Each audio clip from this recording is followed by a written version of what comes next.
I was hired on Craigslist to play a father at a hospital visit for $500. 3 months later, I was served child support papers for a child I'd never met. I found the listing at 2 a.m. on a Wednesday night, while I was supposed to be working on a freelance design project that was already a week overdue. My rent was due in 3 days, and I was $600 short after my biggest client delayed payment for the third time that month. The Craigslist ad was buried in the gigs section, under a title that said, "Actor needed for brief hospital visit, $500 cash same day." Most people would have scrolled past it thinking it was a scam, but I'd done enough weird gigs over the past 2 years to know that sometimes the sketchy-sounding ones were actually legitimate. The post explained that someone needed a male actor to pretend to be a father during a hospital visit for insurance verification purposes. It would take approximately 2 hours, required no special skills beyond being able to follow a simple script, and paid $500 in cash immediately after completion. The poster emphasized that this was completely legal and just involved helping someone navigate complicated insurance bureaucracy.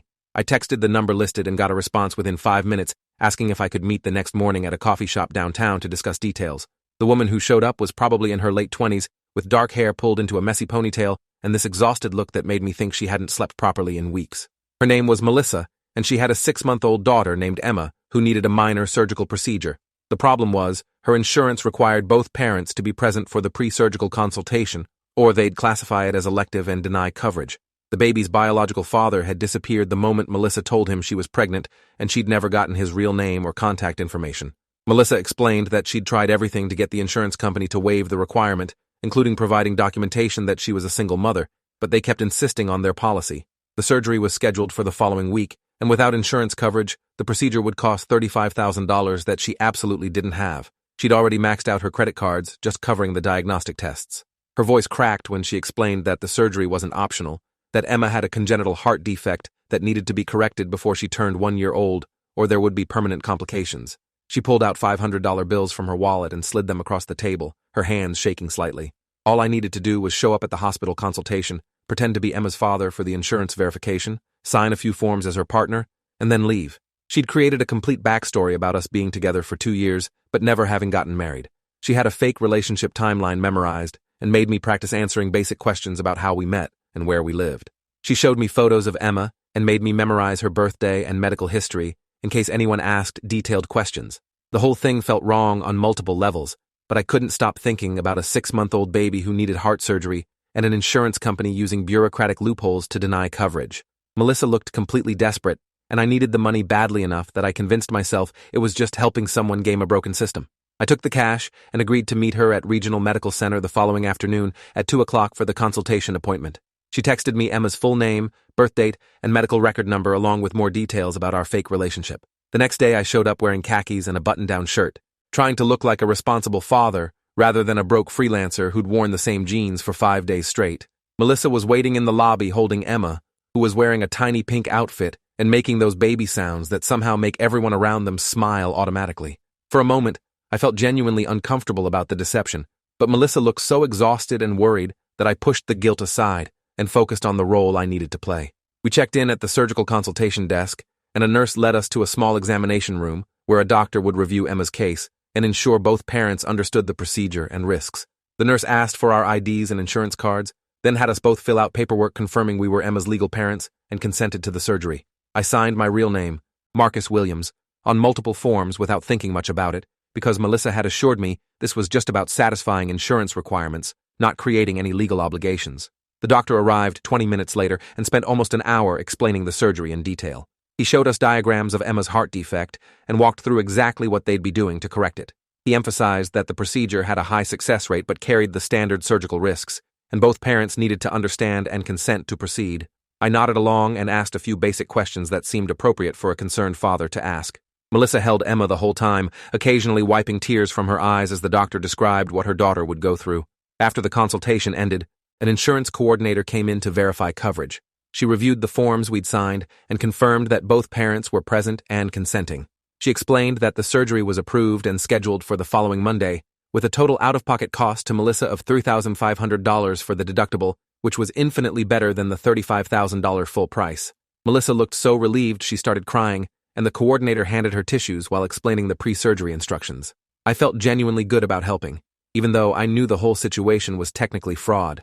We walked out of the hospital together, and Melissa thanked me repeatedly, saying I'd literally saved her daughter's life by helping them get insurance approval.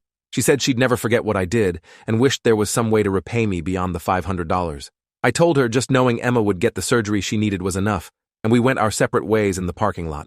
I drove home feeling like I'd done something genuinely helpful, despite the ethically questionable method, and tried not to think too hard about the forms I'd signed claiming to be Emma's father.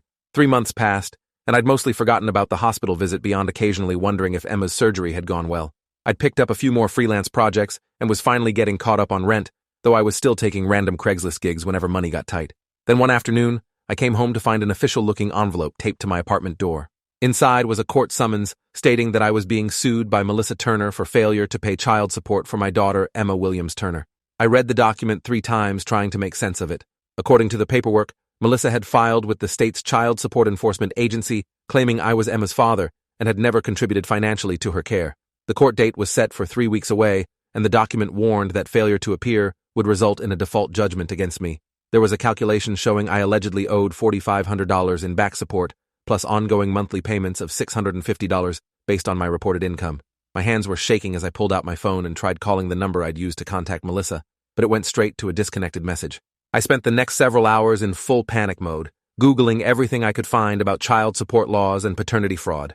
I learned that by signing those hospital forms claiming to be Emma's father, I might have legally established paternity, even though I had no biological connection to the child. Several legal advice forums warned that courts took child support very seriously and would garnish wages, seize tax refunds, and even jail people for non-payment.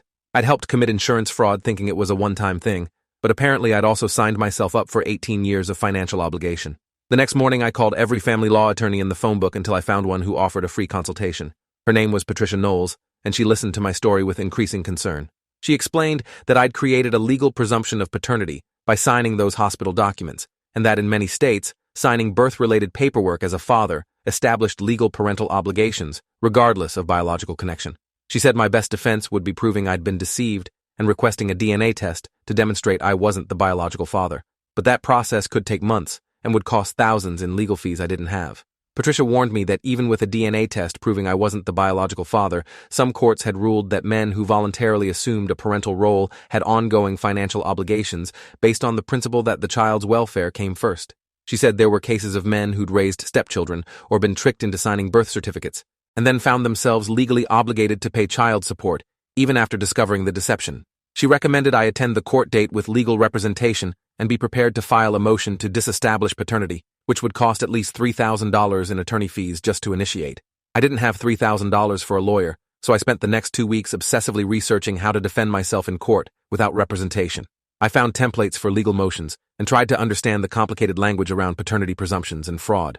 I also tried tracking down Melissa through every method I could think of, searching social media for her name and description, checking public records, even going back to the coffee shop where we'd met to see if anyone recognized her. Nothing worked. She'd completely disappeared, and I was left holding the bag for a child support claim I'd never imagined would result from what I thought was a one-time favor. The court date arrived, and I showed up in the only suit I owned, carrying a folder of printed documents I'd prepared to defend myself. The courtroom was depressing, filled with other people dealing with child support disputes and custody battles. Melissa was already there, sitting near the front with Emma, who'd grown noticeably bigger in the 3 months since I'd seen her. Melissa wouldn't make eye contact with me, just stared straight ahead while bouncing Emma on her lap. When our case was called, we both approached the judge's bench. The judge was a woman probably in her 60s with gray hair and an expression that suggested she'd heard every excuse and lie possible in her courtroom. The state's attorney who was prosecuting the child support claim on Melissa's behalf started by explaining that I was the father listed on Emma's medical records and had signed multiple documents at the hospital establishing paternity. They presented copies of the forms I'd signed, and my stomach dropped seeing my signature on paperwork I hadn't read carefully enough at the time.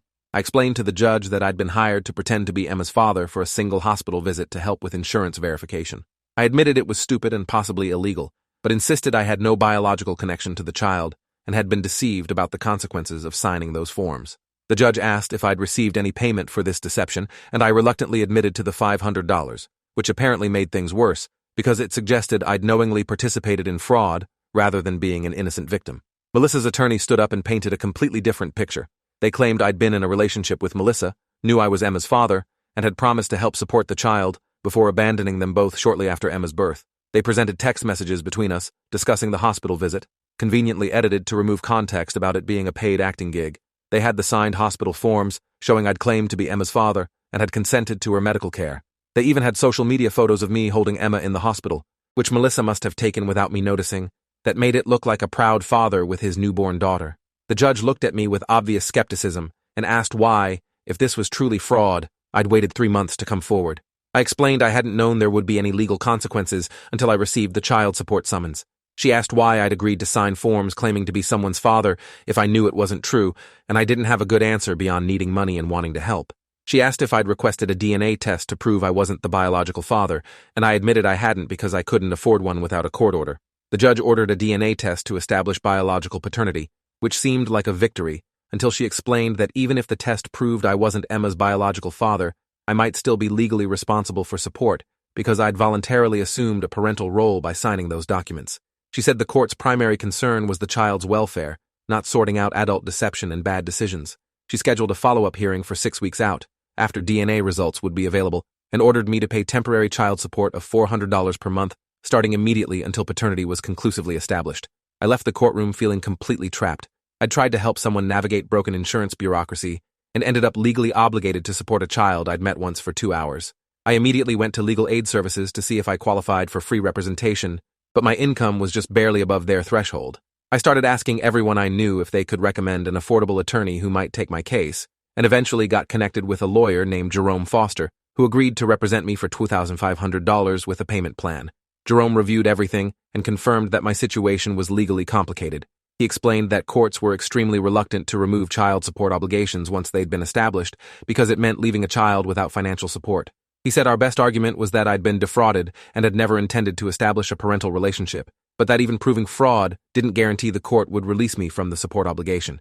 He filed a motion to disestablish paternity and requested the court-ordered DNA test, along with a motion to dismiss the support claim based on fraud and lack of biological connection. The DNA test happened 2 weeks later at a lab that both parties agreed on. A technician swabbed the inside of my cheek and then swabbed Emma's mouth while Melissa held her. The whole process took less than 10 minutes but felt surreal, providing biological evidence that I already knew would prove I had no genetic connection to this child. The results would take 4 to 6 weeks to process through the lab and be submitted to the court, so I was stuck paying the temporary support order while waiting for scientific confirmation of what I already knew. During those weeks, I tried multiple times to contact Melissa and ask her directly why she was doing this. I sent messages through Facebook, left voicemails on a new number I found through public records, even showed up at an address listed on the court documents that turned out to be a UPS store mailbox. She'd made herself completely unreachable while the legal system ground forward. My temporary support payments were automatically deducted from my paycheck, leaving me with barely enough to cover rent and food. I had to turn down freelance work because I was spending so much time dealing with court paperwork and legal research. Jerome called me 6 weeks later saying the DNA results were in and, as expected, they conclusively proved I was not Emma's biological father. He'd filed an emergency motion to terminate the support order based on the DNA evidence and was requesting the court schedule an immediate hearing. He sounded cautiously optimistic that this would finally resolve the situation, but warned me that nothing was guaranteed until a judge made a final ruling. The hearing was scheduled for the following week, and Jerome said I should prepare to explain everything that happened, including admitting to the insurance fraud, because full honesty was our only path forward. At the hearing, Jerome presented the DNA evidence showing zero biological connection between me and Emma. He argued that I'd been the victim of fraud, that Melissa had intentionally deceived me about the purpose and consequences of signing those hospital documents, and that holding me financially responsible for a child I didn't father would be a miscarriage of justice. He submitted evidence of the original Craigslist posting, text messages between me and Melissa negotiating the payment, and my bank records showing the $500 deposit. Melissa's attorney argued that regardless of biology, I'd voluntarily established myself as Emma's father through my actions. They claimed that I'd known what I was doing when I signed those forms, that I'd been compensated for my role, and that the court should prioritize Emma's financial needs over my claim of being deceived. They emphasized that Emma had no other source of support, that Melissa was barely making ends meet as a single mother, and that removing my support obligation would harm an innocent child who had no role in the adult deception. The judge took almost 20 minutes reviewing all the documents before speaking. She said this was one of the most unusual cases she'd seen in family court, involving clear fraud on multiple levels including insurance fraud and paternity fraud. She said I'd made extremely poor decisions by agreeing to sign legal documents claiming to be someone's father when I knew it wasn't true, and that those decisions had consequences. However, she also acknowledged that holding me financially responsible for a child I didn't father, had no relationship with, and had been deliberately deceived about, would extend the fraud rather than correct it. She ruled that the DNA evidence conclusively proved I was not Emma's father, and therefore had no legal obligation to provide child support. She terminated the support order immediately and ordered Melissa to reimburse me for the temporary payments I'd made, though she acknowledged collection might be difficult. However, she also referred both of our cases to the district attorney for possible prosecution for insurance fraud. She said she was required to report suspected fraud to appropriate authorities, and that our admission to deliberately deceiving the hospital's insurance verification process constituted multiple crimes. I walked out of the courtroom relieved to be free of the child support obligation, but terrified about potential criminal charges. Jerome explained that insurance fraud was a serious felony that could result in significant fines and even jail time. He said the district attorney would decide whether to pursue charges, and that cooperation and restitution might help reduce consequences.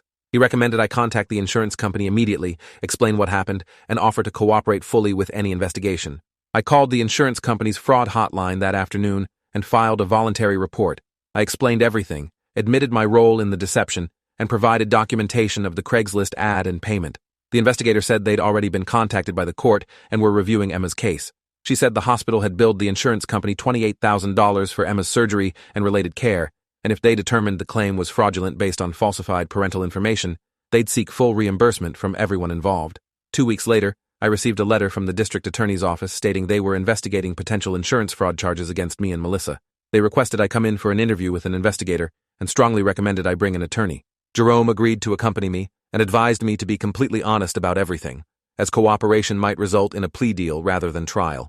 He warned that insurance fraud at this dollar amount was typically charged as a felony with penalties including up to 5 years in prison and fines up to $50,000. At the interview, I told the investigator everything from the moment I saw the Craigslist ad through the court hearing.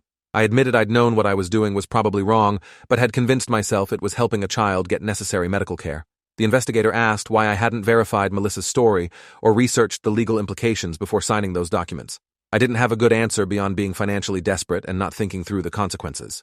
The investigator said my cooperation was noted, but that the decision about charges would come from the district attorney after they completed their investigation.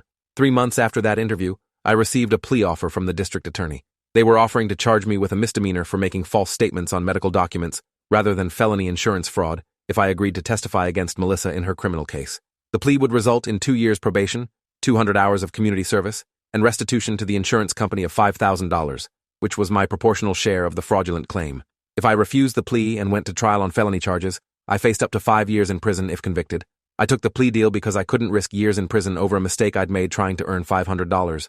I agreed to testify about how Melissa had recruited me, what she'd told me about the insurance requirements, and how she'd deliberately concealed the legal implications of signing those documents.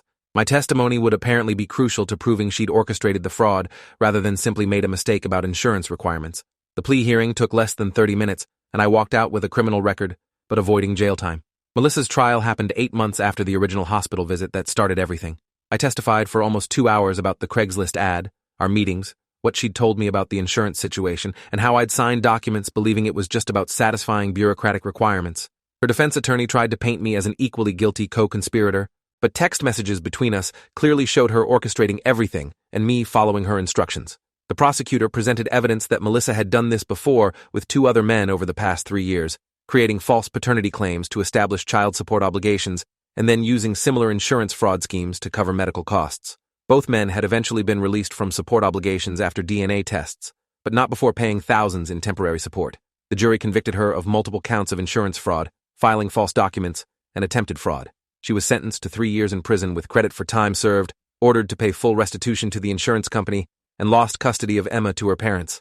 I finished my community service hours over 6 months, working weekends at a food bank and feeling grateful I wasn't in prison. My probation officer was understanding and said I'd made a stupid mistake, but seemed genuinely remorseful. The $5,000 restitution wiped out all my savings and put me back into debt, but I set up a payment plan and slowly chipped away at it. I stopped taking Craigslist gigs entirely and focused on building a legitimate freelance business, no matter how long it took to get stable income. 2 years after signing those hospital documents, my probation ended and I could finally start moving forward without a criminal case hanging over me. I'd learned an expensive lesson about how helping people can go catastrophically wrong when it involves breaking rules, even rules that seem unjust. I still think about Emma sometimes and hope she's okay living with her grandparents, but I'm grateful to have no legal connection to a situation that could have destroyed my entire life over $500 and a moment of poor judgment. Thanks for watching.